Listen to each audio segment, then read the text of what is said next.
Hello everyone, my name is Julie, and I'd like to share my story with you. My mother-in-law, Kelly, wasn't always the vain and shallow woman she is today. This transformation in her personality happened later in life, or at least that's what my husband, James, believes. Growing up, James and Kelly lived a modest life. They didn't have much, but they made do with what they had. When James was just 5 years old, his father passed away, leaving Kelly to take on the role of the family's breadwinner. She worked hard to provide for them, and they led a simple yet content life until James graduated from college and landed a great job. James is an extraordinary man, kind, intelligent, and humble. He earned a full scholarship to medical school and went on to become a doctor. Despite all his success, James has never let it get to his head. However, things began to change for Kelly as she started seeking a more luxurious lifestyle. I should mention that I don't have a job, and there are personal reasons for that, which I'll discuss later. But just because I'm not employed doesn't mean I'm poor or dependent on others. Unfortunately, when Kelly and I first met, she misjudged me. Perhaps it was the way I dressed or carried myself, but something about me seemed to rub her the wrong way. On our first meeting, Kelly turned to James and said, "Is this the girl you've been talking about? She's so plain and average. Why would you choose someone like her? Does she even have a job?" My name is Julie, and yes, I don't have a job, but that doesn't define my worth. Kelly, however, quickly labeled me as a gold digger and a parasite, assuming I was only with James for his money. She made harsh and unfounded judgments about my character. James stood by me and defended me, but the argument with Kelly quickly escalated, forcing us to leave. On the drive home, James apologized for his mother's behavior, admitting that she had crossed a line. He tried to comfort me, saying his mom wasn't the same person she used to be and asking me not to take her words to heart. Despite his reassurance, I couldn't shake the feeling that being around Kelly would be difficult. After all, she's the only parent James has left. I decided to step back and give Kelly some space. Cutting her off completely isn't an option, especially since we don't have much extended family. But I knew that finding a way to coexist with her would be a challenge I had to face. "I won't force you to be friends with her," James said, "but can you at least try to be civil when you're around her?" "I can be respectful towards your mom, James, but I doubt she'll do the same for me," I replied, feeling a mix of frustration and concern. "Don't worry, Julie," he reassured me. "I'll make sure she doesn't cross the line. If things get out of hand, we can talk about reducing contact. I love my mom, but I love you too, and I won't let her harass you for no reason." Despite James's assurances, I still felt uneasy about my relationship with Kelly. Even though James promised to stand up for me, I couldn't shake the feeling that things wouldn't be so simple. James and I got married 2 years after we started dating. Due to financial constraints, we opted for a small court wedding. At the time, James was sending a significant amount of money to Kelly every month, claiming it was for emergencies. Even after our marriage, he continued to send her money, which strained our finances. I didn't object because I believed he had the right to support his mom, but it wasn't long before Kelly became a real problem in our lives. She often spoke ill of me, gossiping with her friends and spreading rumors that I was a gold digger. At first, I tried to ignore it, but as the rumors began to affect my reputation, it became harder to brush off. Despite James's efforts to defend me, Kelly never treated me kindly. She seemed convinced that I wasn't good enough for her son. Then, one day, James came to me with surprising news. "My mom wants to invite you to a small party she's hosting," he said. I was immediately skeptical. "Why would she invite me when she clearly dislikes me?" I asked, not hiding my doubts. James explained, "She promised me she's trying to improve and wants you to be there." I know it seems odd, especially with her recent financial struggles, but she assured me she managed somehow. Despite my concerns, I agreed to attend the party. James was hopeful that his mom was making an effort, and I wanted to keep an open mind. I truly wanted us to mend our relationship and maybe even become friends. though I had serious doubts about whether Kelly would ever see me as more than an obstacle in her son's life. The next day, Kelly texted me, and I'd assumed it was to formally invite me to the party. However, her message took an unexpected turn. She started by talking about the party, which she planned to host at a 5-star hotel that everyone had been raving about. She seemed thrilled, promising her friends a fantastic time and planning to invite around 21 people.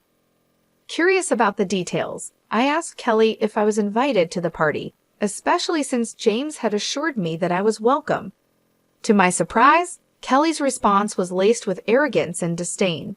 She made it very clear that I was not invited, emphasizing how exclusive the event was due to her wealth, family status, and the supposed high-class nature of her friends.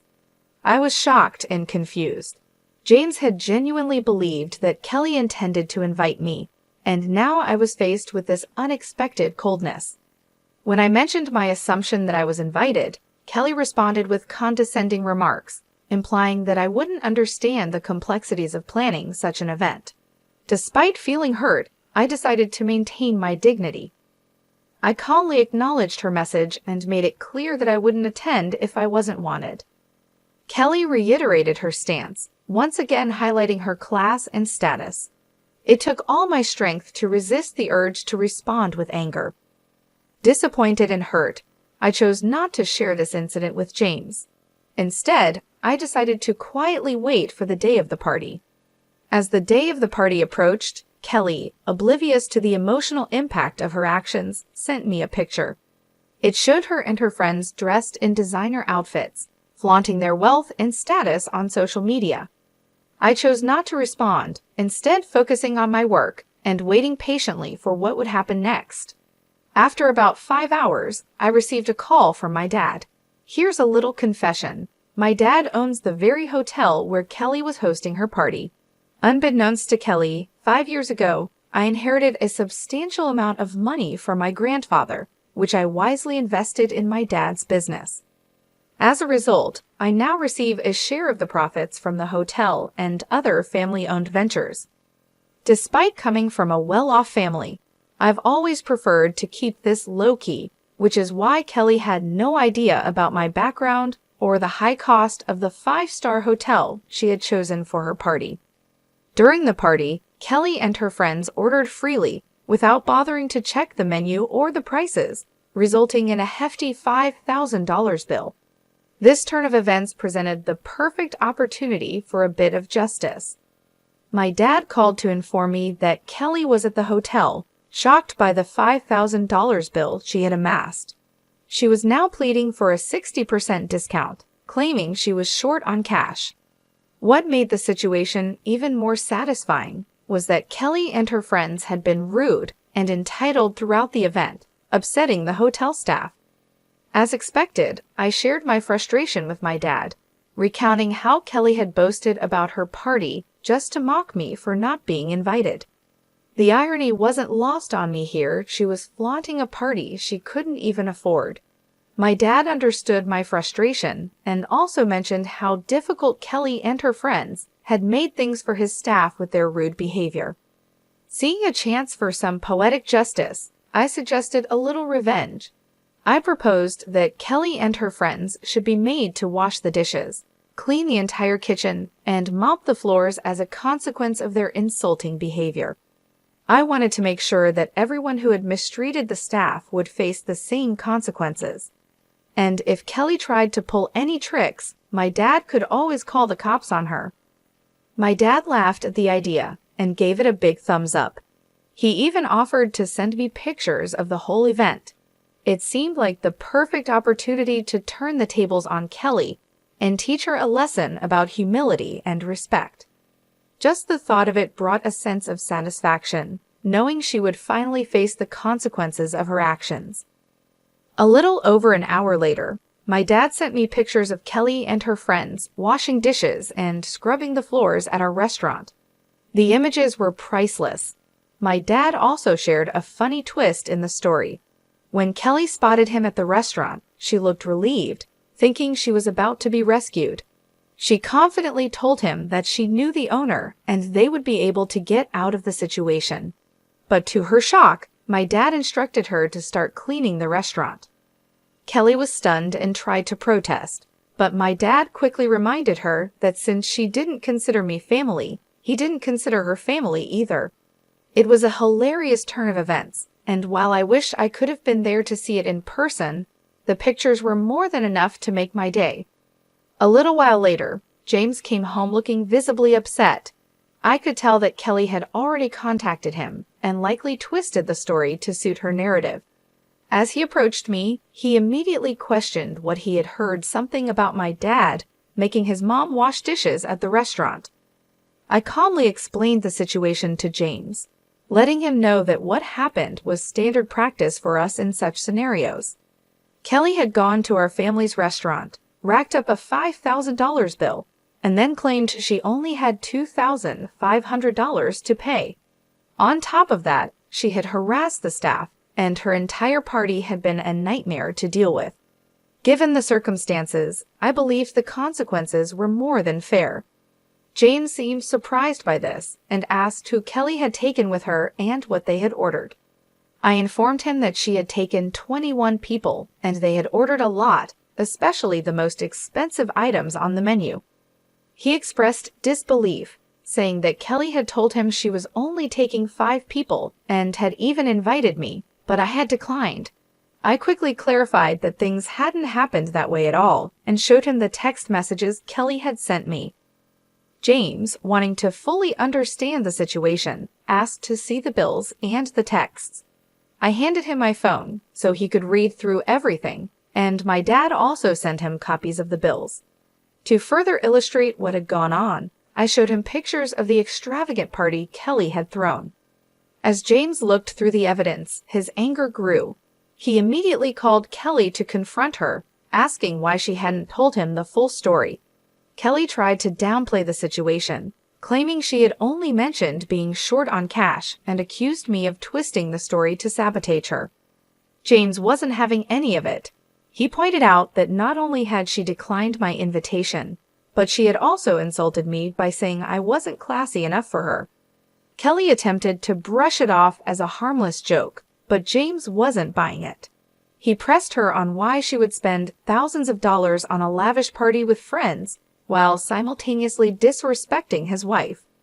Kelly was left stumbling over her words, trying to justify her actions, but James made it clear that he was disappointed and shocked by her behavior. He couldn't believe she had spent $5,000 on food and drinks while treating me with such disdain. "I made a mistake by giving you money whenever you asked for it, Mom," James said firmly. "But guess what? I'm not giving you any more money ever again." Kelly, taken aback, responded, "But James, you've been so supportive for so long. You can't just stop now. It was a one-time mistake. Why are you overreacting?" "No, Mom, I'm not overreacting," James replied, his voice steady. "This isn't a one-time mistake. If you can't even consider my wife as family, I don't want anything to do with you. I kept hoping you'd change your mind, but you never did. I'm not going to pay you just so you can insult my wife and call her classless, especially when she has sacrificed so much to support you. This ends now." With that, James ended the call and blocked Kelly's number. He turned to me with deep regret in his eyes and apologized profusely for getting angry at me without knowing the full story. I forgave him because, in the end, he stood up for me when it really mattered. We had a serious discussion about Kelly and agreed that she would no longer be a part of our lives, at least for the time being. Although James is now a wealthy man, he understands the importance of staying humble. He found Kelly's behavior completely unacceptable, especially since it was directed towards me. I wholeheartedly agreed it was unfair, and I was ready to remove her from our lives for good. In the days that followed, Kelly's desperation grew. She realized that her own actions might have permanently damaged her relationship with her son, sending her into a state of panic. She started showing up at our house, demanding to speak with James. Each time she was turned away at the door, her demands turned into pleas and eventually into outright begging. Despite having a job, Kelly's income wasn't enough to support the high-end lifestyle she had become accustomed to over the years. Now, with James cutting her off financially, she found herself struggling. Meanwhile, instead of continuing to support Kelly, James chose to invest some of his funds into my dad's business, helping him open new hotels and restaurants in the neighborhood. Kelly was left to face the consequences of her actions, realizing too late that her behavior had cost her more than just money, it had cost her the relationship with her son. We do have plans to expand our hotel business into bigger cities, but we'll have to take things one step at a time and see what the future holds. There's a lot to consider when making such a big move, and we want to make sure everything is done right. Since James stopped sending money to Kelly, her life has taken a significant turn. She was used to living a much more comfortable and extravagant lifestyle, but now things have changed dramatically for her. Without the financial support from James, Kelly found it increasingly difficult to maintain her rented condo. The bills started piling up, and she quickly realized that her own income wasn't enough to cover the high costs she was used to. After struggling to make ends meet, she finally decided to end her lease and move into a much smaller one-bedroom apartment. Now, after paying all her bills, she barely has any money left for anything extra. The luxuries she once took for granted are no longer within her reach. We know all of this because Kelly makes sure to keep us informed through emails, of course. She still tries to downplay her past behavior, acting as though we're the ones overreacting and that she's done nothing wrong. But the reality is clear. Her actions have led to this situation, and as a result, she'll be out of our lives for the foreseeable future. Just a month ago, I discovered that I'm pregnant, and James and I couldn't be happier. This news has brought so much joy into our lives, and we're completely focused on preparing for the arrival of our little one. We've been busy planning every detail, from setting up the nursery to making sure we have everything we need for when the baby comes. It's an exciting and busy time, but we wouldn't have it any other way. Honestly, I'm relieved that our child won't be exposed to the kind of negativity and shallowness that Kelly represents. As we prepare to welcome our baby into the world, I'm determined to protect our child from any harmful influences, especially from someone who has shown such little regard for others. If the time ever comes when Kelly tries to be a part of our child's life, I'll make sure she doesn't have the opportunity to fill our child's head with any nonsense or negativity. For now, we're focusing on being the best parents we can be and ensuring that our child is born into a loving and supportive environment. We're hoping for a healthy, happy baby, and we're grateful for all the blessings we've received. As we embark on this new chapter in our lives, we kindly ask for your well wishes and support as we prepare to welcome our little one into the world.